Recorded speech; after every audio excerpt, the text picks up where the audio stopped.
Sahabat umat muslim.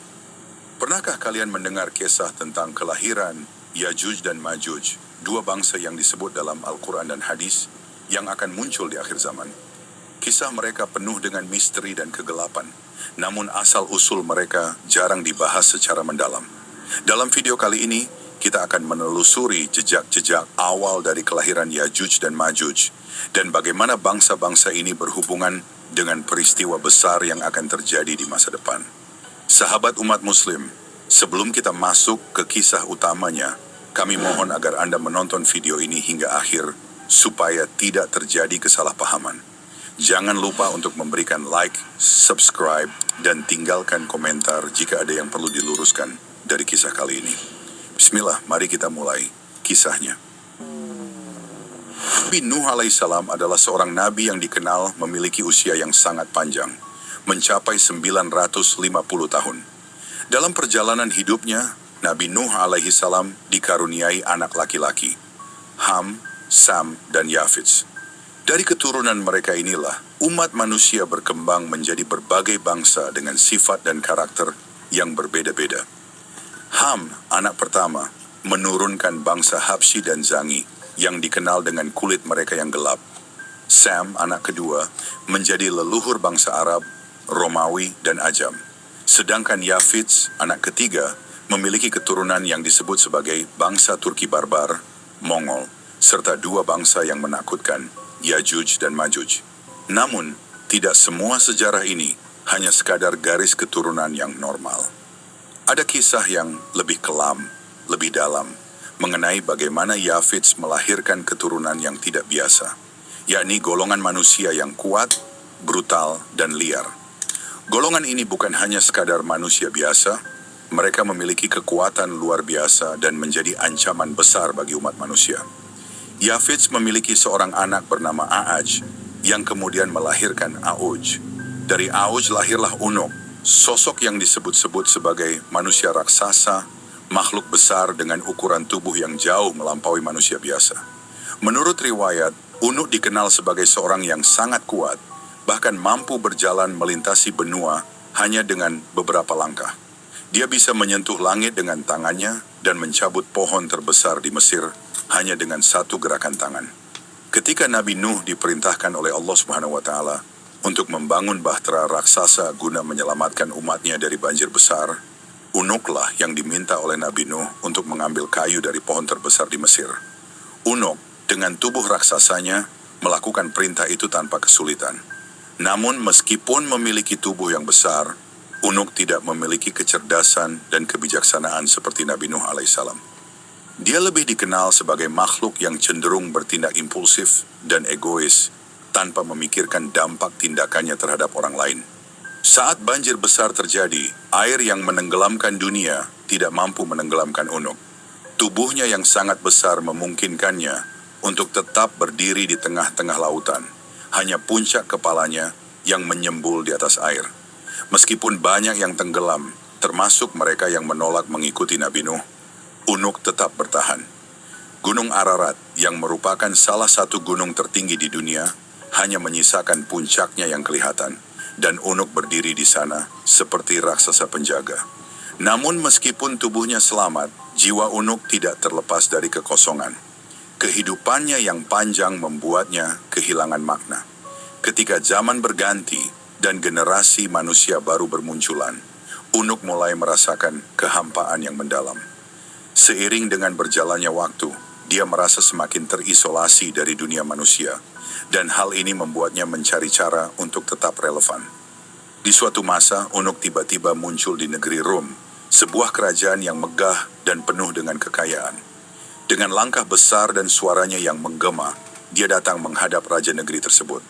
Unuk menginginkan sesuatu yang aneh dan tak masuk akal. Dia meminta seorang gadis sebagai pendampingnya. Gadis yang dia inginkan tentu harus sesuai dengan ukurannya yang raksasa.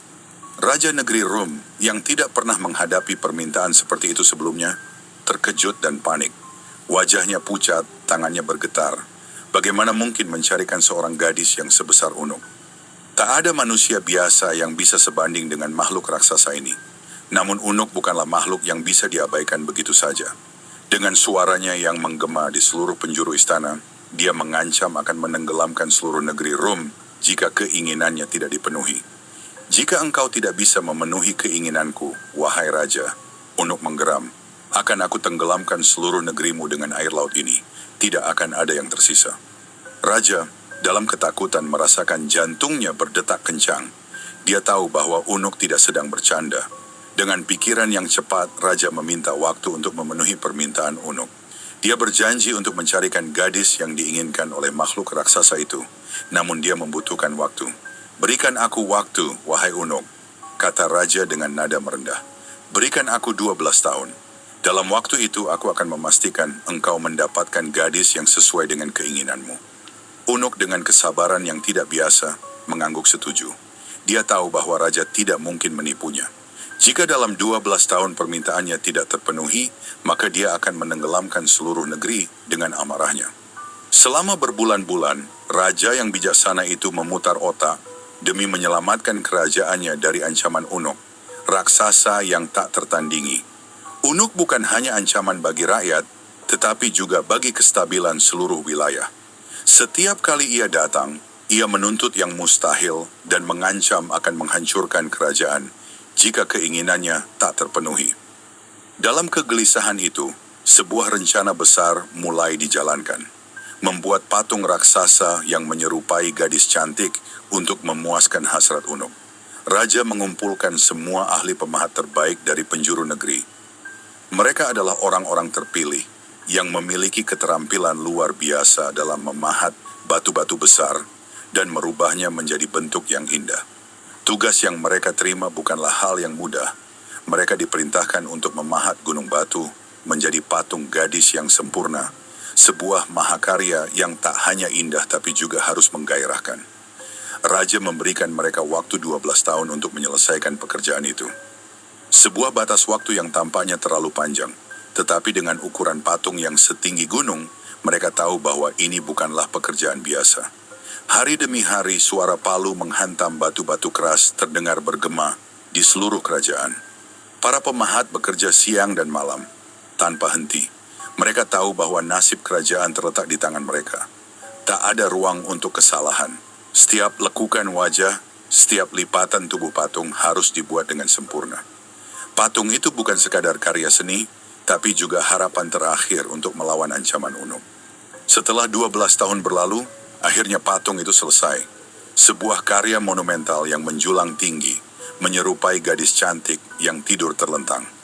Wajahnya tampak lembut namun menggoda, dengan mata tertutup seakan sedang dalam mimpi. Patung itu benar-benar tanpa sehelai pakaian pun menambah kesan sensual yang memang diharapkan oleh Raja dan para penasihatnya. Di dalam patung itu, perutnya dikorek dengan hati-hati dan diisi dengan daging mentah. Daging-daging itu dimasukkan melalui liang kemaluan patung. Sebuah ritual aneh yang dipercaya oleh Raja akan membuat patung tersebut tampak lebih realistis bagi Unuk.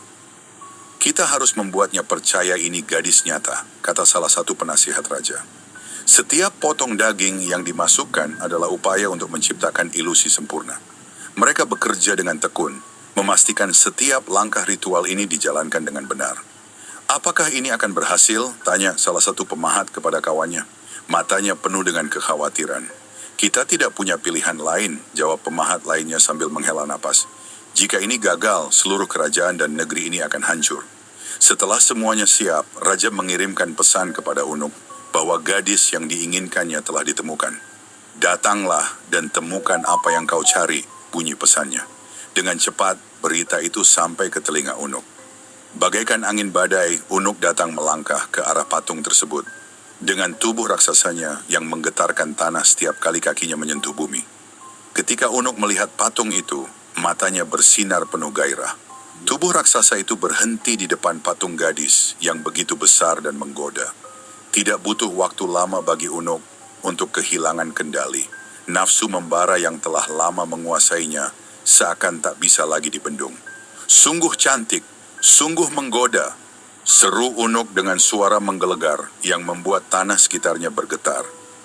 Tubuhnya yang raksasa mendekati patung itu, dan tanpa ragu ia menyalurkan hasratnya. Dia memperlakukan patung itu seolah-olah gadis itu nyata, tak menyadari tipu muslihat yang telah direncanakan oleh raja. Usai melampiaskan nafsunya, Unuk merasa puas dan pergi, meninggalkan patung itu dengan perasaan lega.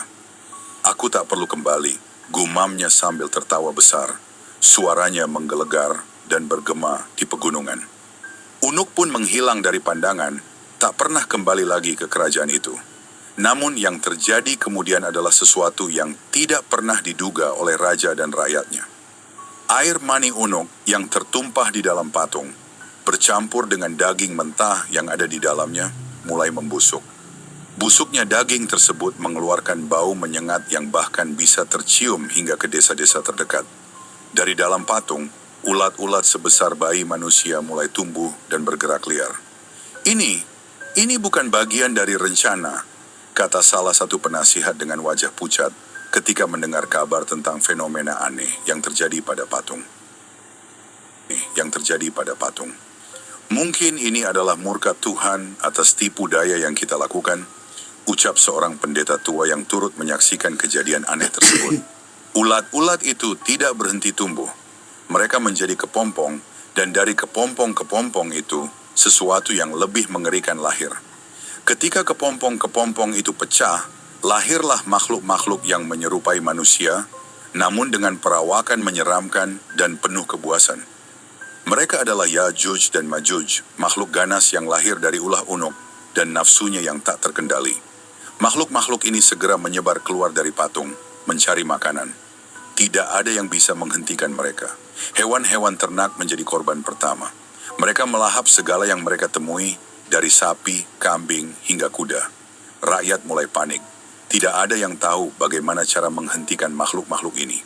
Mereka keluar dari liang kemaluan patung itu, satu persatu, bagaikan aliran air yang tak terhentikan. Desa-desa yang berada di sekitar patung itu menjadi korban pertama. Teriakan dan tangisan terdengar di mana-mana. Para petani dan penduduk desa melarikan diri, namun banyak yang tidak berhasil. Yajuj dan Majuj tak hanya memakan hewan ternak, tapi juga menyerang manusia. Raja, yang semula berpikir bahwa rencananya akan menyelamatkan kerajaan, kini dihadapkan pada masalah yang jauh lebih besar. Ini semua salah kita, ucapnya dengan penyesalan di depan para penasihatnya. Kita telah menciptakan monster yang tidak bisa kita kendalikan. Yang mulia, kita harus melakukan sesuatu sebelum seluruh negeri kita dimusnahkan. Desak salah seorang penasihat. Raja tidak tinggal diam. Ia memerintahkan pasukan terbaiknya untuk memburu dan menghancurkan Yajuj dan Majuj. Namun, setiap usaha yang dilakukan gagal.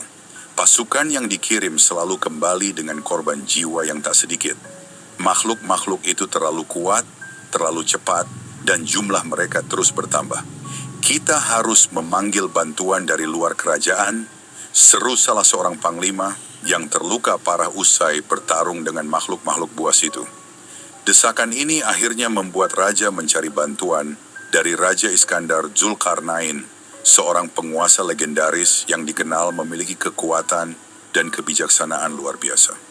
Raja mengirim utusan ke wilayah Raja Iskandar Zulkarnain, berharap dia akan datang dan menolong. Setelah membantu penduduk di timur, Raja Zulkarnain mendengar kabar tentang bahaya yang lebih besar menanti di depan. Sebuah ancaman yang sudah lama menghantui penduduk di daerah antara dua gunung yang tinggi, yakni bangsa Yajuj dan Majuj. Mereka adalah bangsa yang terkenal dengan kekejamannya, merusak tanah, menghancurkan hasil panen, dan membuat penduduk hidup dalam ketakutan. Mendengar kabar itu, Raja Zulkarnain segera mengarahkan pasukannya menuju wilayah yang dimaksud. Ketika mereka tiba di sana, para penduduk dengan tergesa-gesa datang menyambutnya. Wajah mereka penuh dengan kecemasan dan ketakutan. "Wahai Raja yang perkasa," seorang pemimpin penduduk berbicara dengan nada penuh harap. "Bangsa Yajuj dan Majuj telah membuat hidup kami sengsara. Mereka menghancurkan apa yang kami bangun dan tidak memberikan kami kedamaian. Kami tidak tahu harus berbuat apa lagi. Hanya Engkau yang bisa menolong kami." Raja Zulkarnain merenung sejenak, memikirkan nasib para penduduk yang terancam oleh bahaya besar ini. Lalu dengan keyakinan penuh, ia berkata, "Aku akan menolongmu. Tetapi pertama-tama, kalian harus bekerja bersama-sama denganku. Aku akan membangun penghalang yang kokoh di antara gunung-gunung ini untuk melindungi kalian dari mereka. Tetapi kalian harus membantu dalam prosesnya. Penduduk setempat bersorak dengan antusias. Mereka bersedia melakukan apapun untuk melindungi tanah mereka dari bangsa yang kejam itu. Maka dimulailah proyek besar pembangunan tembok antara dua gunung tersebut. Setiap hari, penduduk dan pasukan Raja Zulkarnain bekerja bahu-membahu. Mereka mengumpulkan potongan-potongan besi, batu, dan segala bahan yang bisa digunakan untuk membangun tembok yang kuat. Di bawah arahan Raja Zulkarnain, mereka membangun dengan penuh semangat, meskipun prosesnya sangat berat. Suatu hari, ketika matahari mulai tenggelam di balik pegunungan, salah seorang pekerja mendekati Raja Zulkarnain dengan wajah kelelahan. "Tuan, pekerjaan ini terasa sangat berat. Apakah kita akan sanggup menyelesaikannya?" Raja Zulkarnain menatap pria itu dengan penuh keyakinan. "Setiap pekerjaan besar membutuhkan pengorbanan. Ingatlah, ini bukan hanya untukmu, tetapi untuk anak-anakmu, untuk generasi-generasi yang akan datang. Dengan tembok ini, kita akan melindungi mereka dari kehancuran." Pria itu mengangguk, merasa semangatnya kembali berkobar. "Kami akan terus bekerja, tuanku. Terima kasih atas bimbinganmu." Raja Zulkarnain tersenyum, lalu kembali memantau jalannya pembangunan.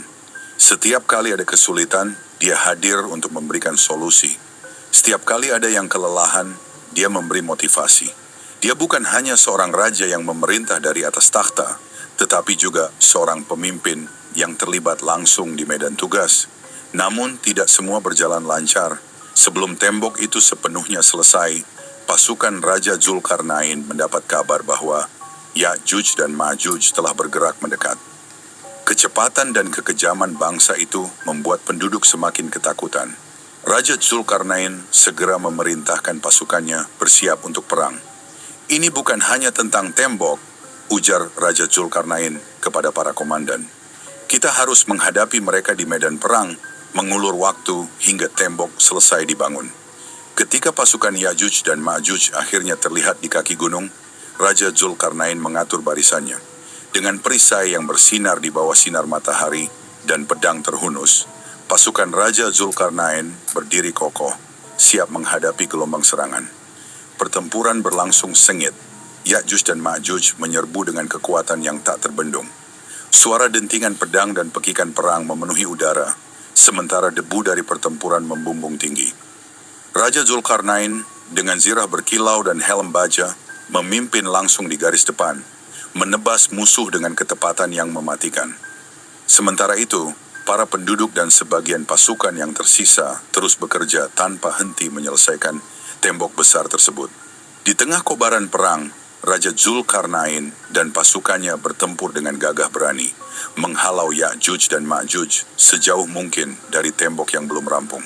Saat malam tiba, kedua belah pihak kelelahan. Namun Ya'juj dan Ma'juj tidak menunjukkan tanda-tanda mundur. Serangan mereka yang terus-menerus membuat barisan pertahanan pasukan Raja Zulkarnain terdesak.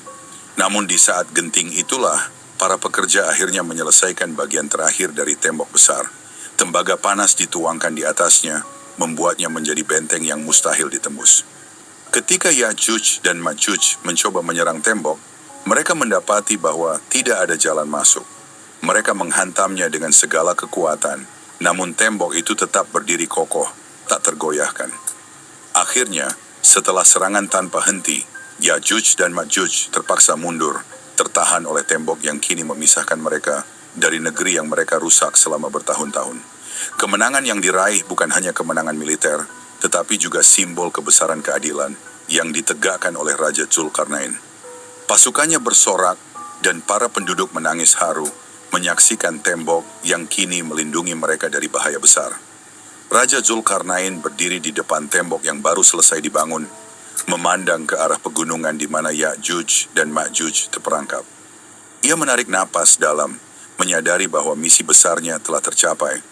Dengan tembok yang kokoh itu, negeri-negeri di timur akan hidup dalam damai untuk waktu yang lama. "Ini bukanlah kemenangan untuk kita," kata Raja Zulkarnain kepada pasukannya yang berkumpul di sekitarnya. "Ini adalah kemenangan bagi mereka yang kita lindungi dan kemenangan bagi keadilan yang harus kita tegakkan di seluruh penjuru bumi. Setelah tembok itu berdiri kokoh, Raja Zulkarnain berbicara kepada rakyat di daerah tersebut. Ini adalah perlindungan yang Allah berikan kepada kalian.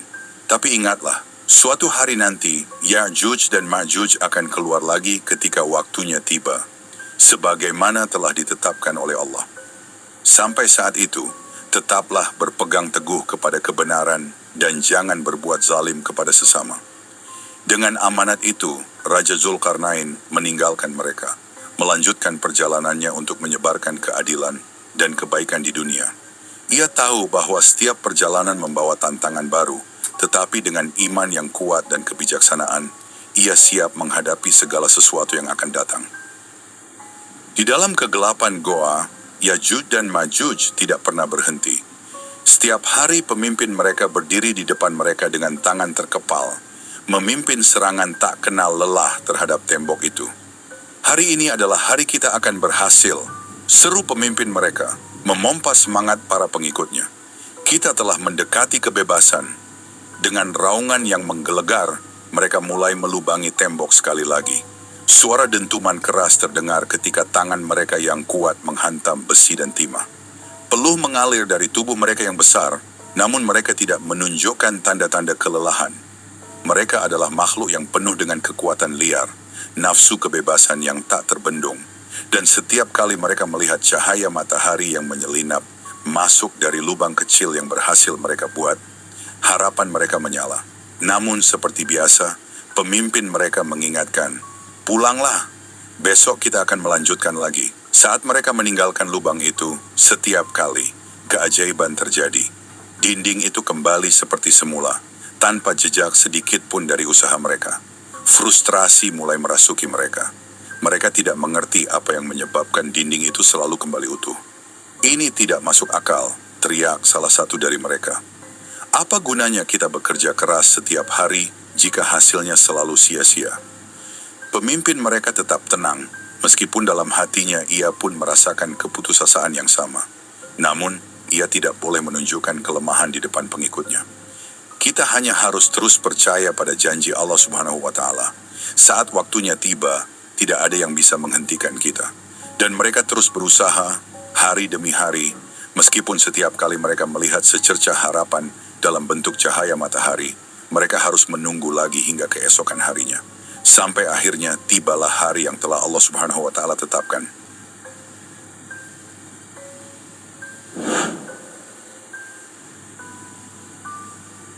Setelah Dajjal terbunuh oleh Nabi Isa alaihissalam dan umat Islam merasakan kemenangan besar, langit yang semula cerah seketika berubah kelam.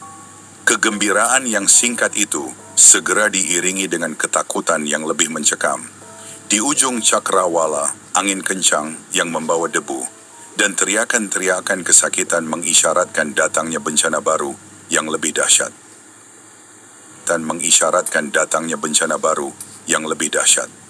Dari kejauhan, terdengar gemuruh kaki-kaki yang menghentak bumi, bagai gelombang pasukan yang tak terbendung. Itulah mereka, Ya'juj dan Ma'juj, makhluk perusak yang telah lama dinubuatkan dalam hadis-hadis Rasulullah Shallallahu Alaihi Wasallam. Benteng yang selama ini menahan Ya'juj dan Ma'juj yang dibangun dengan kekuatan luar biasa oleh Raja Zulkarnain kini telah runtuh. Dinding baja dan besi yang memisahkan mereka dari dunia luar telah hancur dan pintu gerbang kehancuran pun terbuka lebar. Dari balik reruntuhan itu, keluar makhluk-makhluk yang jumlahnya tak terhitung banyaknya. Mereka berdesakan, menumpuk satu sama lain, dengan wajah yang dipenuhi kebencian dan dahaga akan kehancuran. Mereka bergerak bagai banjir bandang, mengalir deras tanpa henti, menyapu bersih segala yang ada di hadapan mereka.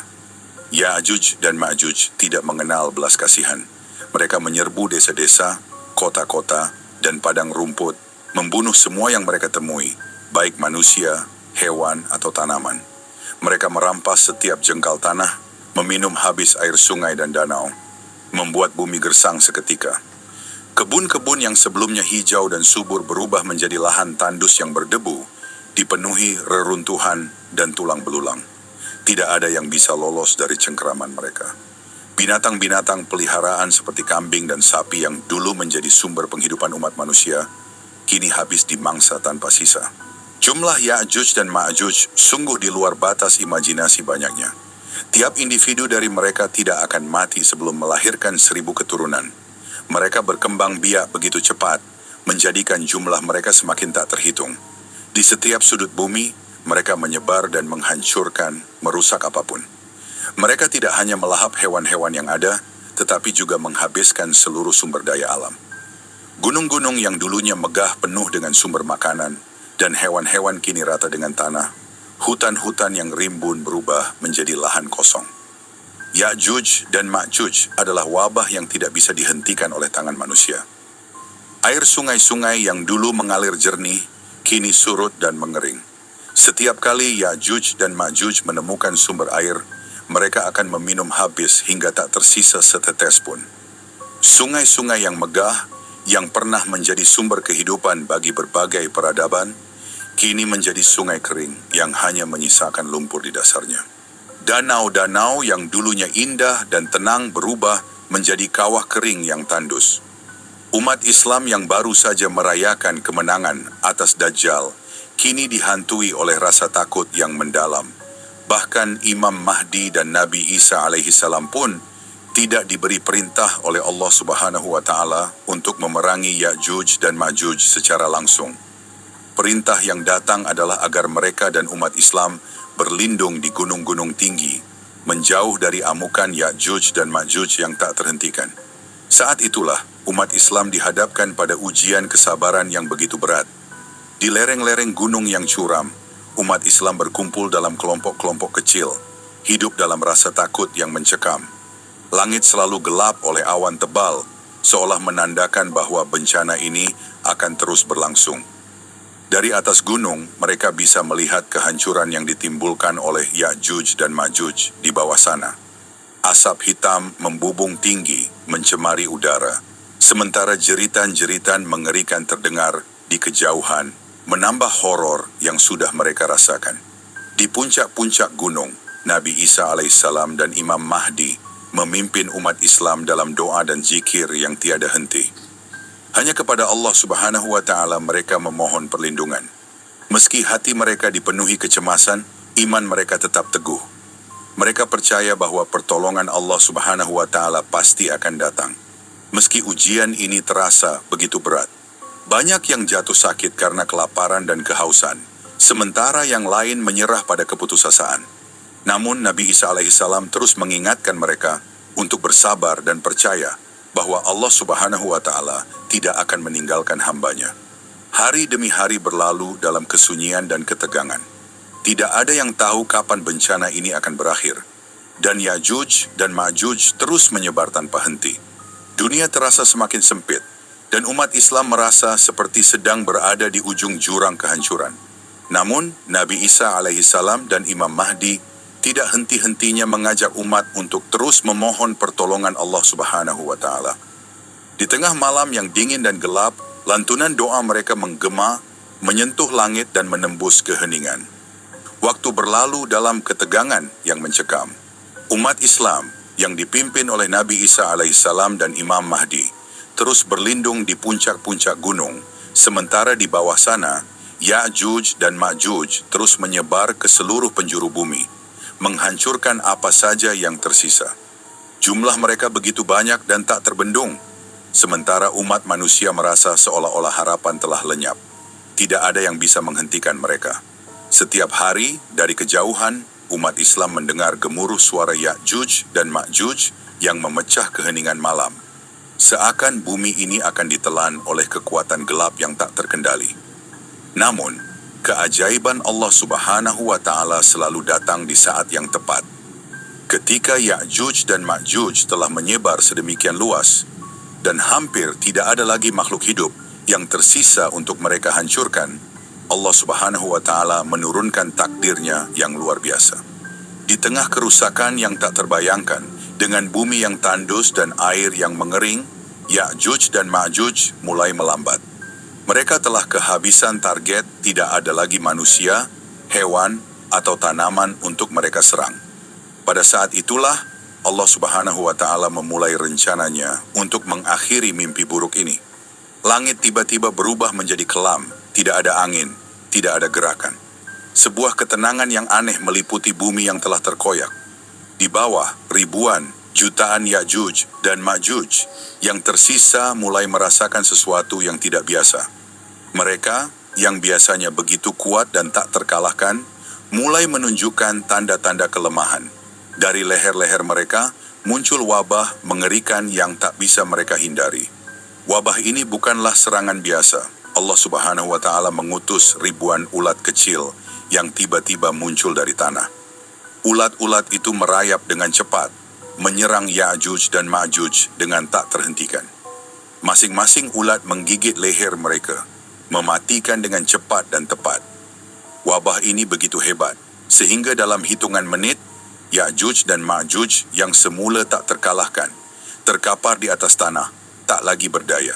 Tubuh mereka yang besar dan kuat runtuh satu persatu seperti pohon yang ditebang. Tangisan, jeritan, dan deru kematian terdengar dari semua penjuru, menandakan bahwa saat kehancuran Ya'juj dan Ma'juj telah tiba. Dari tempat persembunyian mereka di puncak gunung, umat Islam menyaksikan peristiwa ini dengan rasa takjub dan ketakutan yang mendalam. Mereka menyaksikan dengan mata kepala mereka sendiri bagaimana makhluk yang selama ini mereka anggap tak terkalahkan, yang menyebar teror di seluruh bumi, akhirnya takluk oleh makhluk sekecil ulat atas kehendak Allah Subhanahu wa Ta'ala. Ketika wabah ulat itu telah menyelesaikan tugasnya, bumi penuh dengan bangkai Ya'juj dan Ma'juj. Tubuh mereka yang begitu banyak menutupi seluruh daratan, memenuhi lembah, pegunungan, dan bahkan dataran luas. Bau busuk mulai menyebar ke udara, memualkan dan tak tertahankan. Bumi tampak seperti lautan bangkai yang mengerikan. Tempat tidak ada kehidupan yang bisa bertahan. Namun Allah Subhanahu wa Ta'ala yang Maha Kuasa tidak membiarkan bumi ini tenggelam dalam kehancuran selamanya.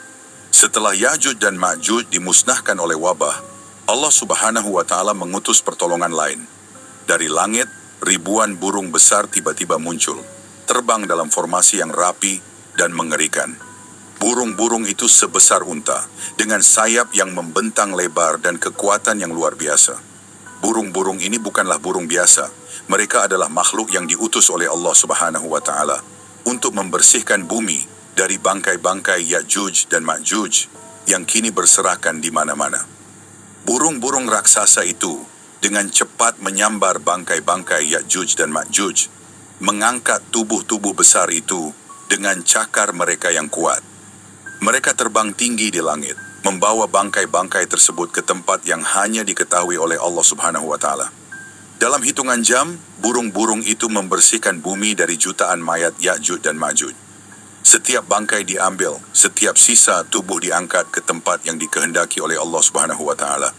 Umat Islam yang menyaksikan kejadian ini dari puncak gunung merasa kagum dengan kekuasaan Allah Subhanahu wa Ta'ala. Mereka tak henti-hentinya mengucapkan syukur dan memuji kebesarannya. Kehancuran yang dibawa oleh Ya'juj dan Ma'juj yang semula tampak mustahil untuk dihentikan, kini telah dihapuskan sepenuhnya oleh kehendak Allah Subhanahu wa Ta'ala. Setelah burung-burung raksasa mengangkat seluruh bangkai Ya'juj dan Ma'juj, bumi masih dipenuhi dengan sisa-sisa kotoran dan bau busuk yang menyengat.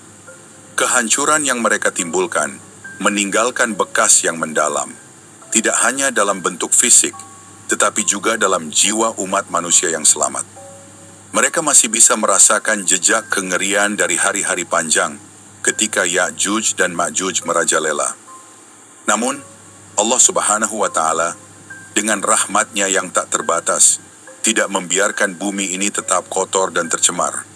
Tak lama setelah burung-burung raksasa pergi, langit yang kelam mulai memancarkan kilatan cahaya.